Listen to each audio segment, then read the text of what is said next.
Well, so today I'm going to discuss a very different topic, and that's the idea of the topic is Swiftonomics, a dive into Diva's wealth. I drive this idea for about Taylor Allison Swift is an icon, American singer, songwriter, whose autobiographical storytelling and constant artistic reinventions have made her a dominant force in a popular culture and a magnet for a global attention. And we also know that Swift yields a major influence, particularly among the Gen Z and millennials, and has achieved an unremarkable success as one of the world's best-selling music artists with an estimated of 200 million records sold worldwide. Now, in this scenario, I want to discuss the two key aspects of a Taylor Swift's extraordinary success story. First, how her net wealth soared to $1 billion in just 5 years or a very short span. And second, the profound economic impact of her event across different regions of the world. So, what makes the Taylor Swift different than other popular singers?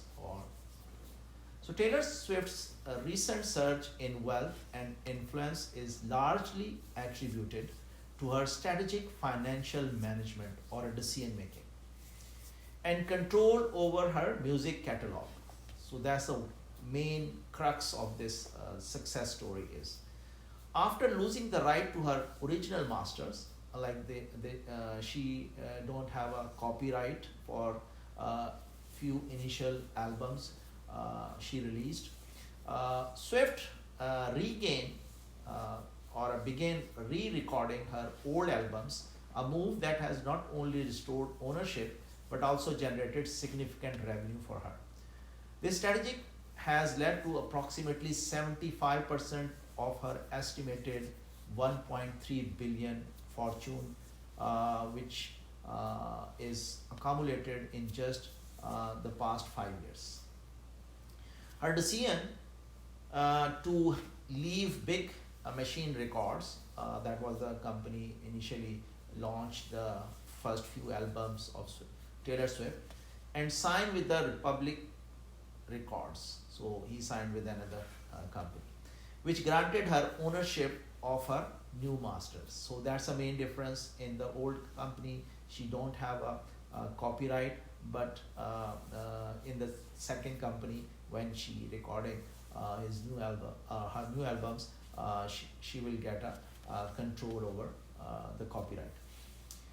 The dispute with the Big Machine, because she purchased or she buy back the original masters of her first four albums and re-record it and relaunch it. Its eventual sale to Scooter Braun prompted Swift to position herself as a victim of unfair industry practices, resonating with fans and bolstering her brand value. So by this way, she built up her brand different than other singers or musicians. Despite offers to buy back her masters for 300 million, the financial risk was deemed too high at the time given her net worth largely tied up in assets. So Swift's ability to turn the situation into a profitable venture through re-recording has demonstrated for financial acumen. So that's a main strength of her building this financial empire, is that re-recording and buy back their copyright and then re-recording. So the second aspect of her financial success or creating a financial empire is that makes her different. Her family-run business, Taylor Corporations, manages her operations across various entities. So around 14 different companies are subsidiaries for this main Taylor Corporation. From production to merchandising and investment, ensuring tight control over her finances unlike other artists who rely on external management. So that's the difference. The reason behind is this: her parents were financial advisors. They work in the finance industry, so they have a good understanding, and by this way they are able to manage that. Swift's approach has allowed her to maximize her earning while maintaining a strong marketable image. This strategic management has enabled her to navigate industry challenges effectively and continue to build her financial empire. So that's the one aspect which I want to discuss with you and want to highlight, that why Taylor Swift is able to build up this much fortune over a very short period of time. The other aspect which one of the economists coined that term, and that aspect is what is an impact of Taylor Swift's different concerts on the local businesses. And the economist coined a new term, we call it as a Swiftonomics.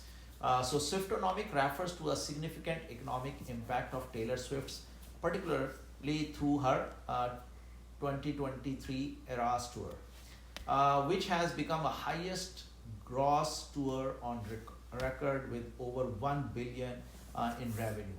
This tour has provided a substantial boost to local economies across the US as fans spend heavily on hotels, food, transportation, merchandise in cities hosting these concerts. So Taylor Swift tour arrived at a very critical time in the world history following the COVID-19 pandemic, when the US tourism industry was struggling and households had amassed significant savings. So under this scenario, the high demand for tour tickets, which even crashed the Ticketmaster, one of the very leading ticket seller of these type of events in North America. Ticketmasters crashed, exemplified consumers' willingness to spend on entertainment despite economic uncertainties.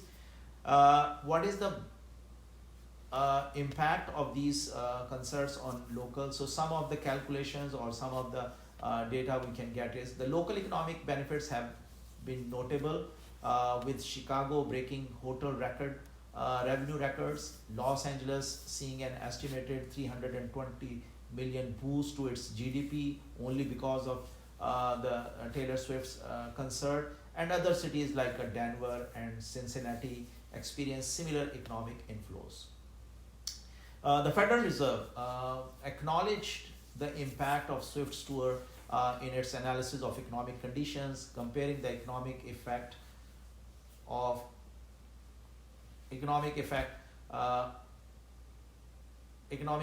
her concert to that of hosting a Super Bowl, which is also a very big event in the American football, in the American economy. Overall, estimates suggest that Eras tour could generate between 5 billion and 10 billion for the US economy. Swiftonomics also extend globally with a similar economic boost in cities like Tokyo, Mexico City, and Edinburgh. Even in countries with the concert stops, such as New Zealand, there has been increased demand for travel to nearby location hosting Swift's concerts. So Swift's economic influence showcased the power of a consumer spending on entertainment and significant role that major cultural events can play in local and global economies. We observed very recently, nowadays she is on her tour to UK and very successfully influencing the Wembley concerts.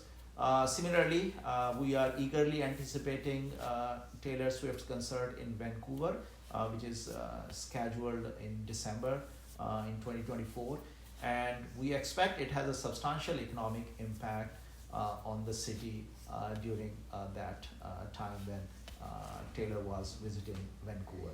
So that's what I want to discuss with you regarding the Swiftonomics and the Diva, a dive into a Diva's wealth. Thank you very much. Bye bye.